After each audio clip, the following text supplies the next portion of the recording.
একজন মেয়ে, তার নাম হলো শুভা, ঢাকাতে এসেছিল মায়ের ক্যান্সারের চিকিৎসা করানোর জন্য। এসেই নাকি মেয়েটা গুম হয়ে গিয়েছে, নিখোঁজ হয়ে গিয়েছে। পুরো ফেসবুক তোলপাড়, মানুষজন পোস্ট করে করে পুরো ফেসবুকের নিউজ ফিড একদম লোড করে ফেলেছে। নিউজ ফিডে ঢোকা যায় না, মেয়েটা নিখোঁজ, গুম হয়ে গেছে। আজকে টাটকা নিউজ আমি পড়ে আসলাম, মেয়েটা আসলে নিখোঁজ হয়ে যায় নাই, বয়ফ্রেন্ডের হাত ধরে পালিয়ে গিয়েছিল। নাউজুবিল্লাহ পড়বেন না আপনারা সবাই? আচ্ছা, আপনি একটা জিনিস ভাবেন, এই মেয়েটা নিউজ হয়েছে, এই মেয়েটা নিখোঁজ হয়ে গিয়েছে।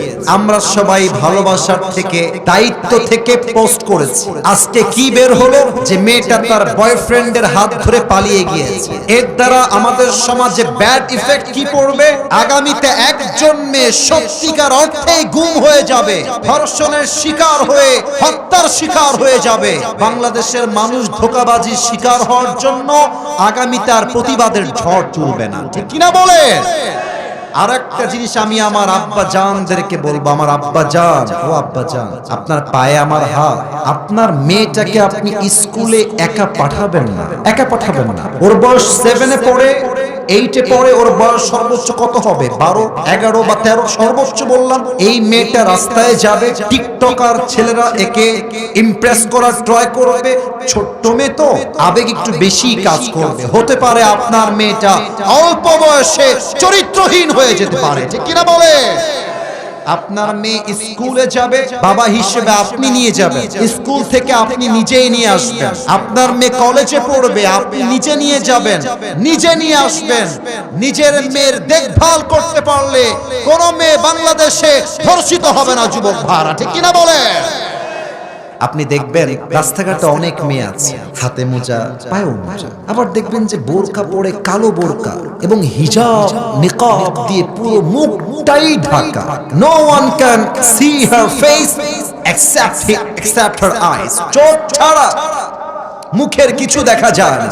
আর এত সুন্দর পর্দা, যুবক ভাইরা, দেখলেই মনে হবে यार ये लड़की तो अभी कभी जन्नत से भाग के दुनिया में आई है। এত ভালো মেয়ে তো আমি জীবনেও দেখি নাই। এই মেয়েকেই দেখবা কুমিল্লা মেইন শহরে বোরকা পরছে, পার্কে গিয়ে বাদাম খাচ্ছে, আর বয়ফ্রেন্ডের সঙ্গে বোরকা পরেই ওপেনলি নষ্টামি করে বেড়াচ্ছে। কিন্তু দেখলে মনে হবে মাশাআল্লাহ, কনফার্ম জান্নাতি। কিন্তু প্রিয় ভাইরা, এদেরকে দেখলে মাথায় রাখবেন, বোরকা পরলে আসল দিনদার হওয়া যায় না। এদের উপরে ফিটফাট, ভেতরে পুরোটাই সদরঘাট, ঠিক কিনা বলে? তাহলে আমি বলছিলাম, আত্মা যার ভালো তার পুরো দেহটাই ভালো, আত্মা যার নষ্ট তার পুরো দেহটাই নষ্ট। এই আত্মা হলো মোট 3 প্রকার। কুমিল্লার দেবিদ্বারের ভাইরা, আমার 3টা আঙ্গুল দেখবেন, 1, 2, 3। বলেন সবাই কয়টা? তোমরা কথা কম আমার সাথে বলেন সবাই কয়টা? 1 হলো সুস্থ, 1 হলো, 2 হলো অসুস্থ, 3 হলো মৃত। সুস্থ আত্মা কাকে বলে? যার অন্তরে শিরক নাই, বেদাত নাই, অহংকার নাই, এটা হচ্ছে সুস্থ আত্মা। অসুস্থ আত্মা কাকে বলে? যেই আত্মার ভালো কাজ করতেও ভালো লাগে, খারাপ কাজ করতেও ভালো লাগে। এটার জন্য আমি একটা এক্সাম্পল দিব সবাইকে। আপনি যদি আমার ওয়াজের পয়েন্টগুলো বুঝতে চান, এই 2টা পয়েন্ট খুব ভালো করে বোঝেন। আমাকে বলেন তো আজকে কি বার? এই যে বাচ্চা কয়, আপনারা কোন না, বলেন সবাই আজকে কি বার? আমি সবাইকে আরেকটা প্রশ্ন করতে চাই, এটা 2024 সাল না 25 সাল? দেবিদ্বারের মানুষ কথা অল্পতে বুঝে যাবেন আপনারা। কুমিল্লার মেইন শহর তো খুব ভিআইপি হয়ে গেছে।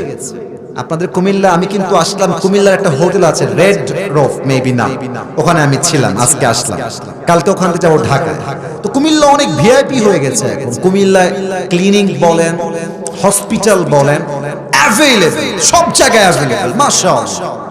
আচ্ছা বলেন তো, আজকে হচ্ছে 2025 সালের ফেব্রুয়ারি মাস।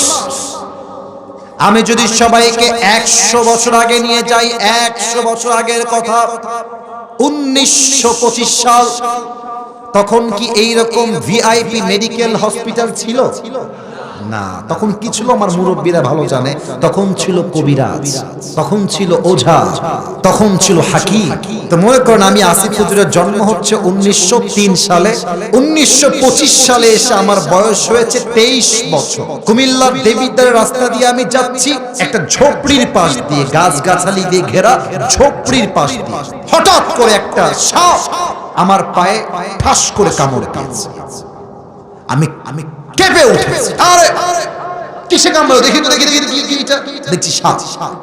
আর কুমিল্লার দেবিদ্বারা সবাই দৌড় দিয়ে আসছে, আসিফ হুজুরকে সাপে কেটেছে, চলো সবাই মিলে নিয়ে কবিরাজের কাছে যাই। কবিরাজ সাহেব দেখেন তো আসিফ হুজুরের পায়ে সাপে কেটেছে। তো কবিরাজ বুঝবে কেমনে যে এই সাপটা কি বিষাক্ত সাপ নাকি বিষহীন সাপ? কবিরাজ বোঝার জন্য একটা ছোট্ট কাজ করত। এটা আমার হাতে কি বলেন তো? কাগজ। বলেন সবাই, এটার নাম কি? কবিরাজ সাহেব ছোট্ট একটা বাটি নিয়ে আসতো, বাটির একদিকে রাখতো মরিচের গুঁড়া, আর এক পাশে রাখতো লবণ।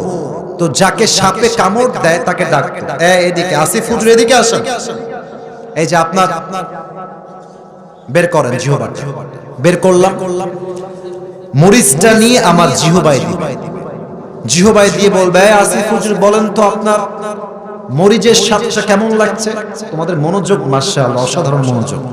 তা আমি যদি বলি স্যার মরিচের স্বাদ তো আমার কাছে কেমন যেন পাইনসা পাইনসা লাগে, তখন কবিরাজ বুঝে ফেলতেন যে এটা কোনো বিষহীন সাপ নয়, বরং বিষাক্ত সাপের ছোবল লেগেছে। কেমনে বুঝতেন?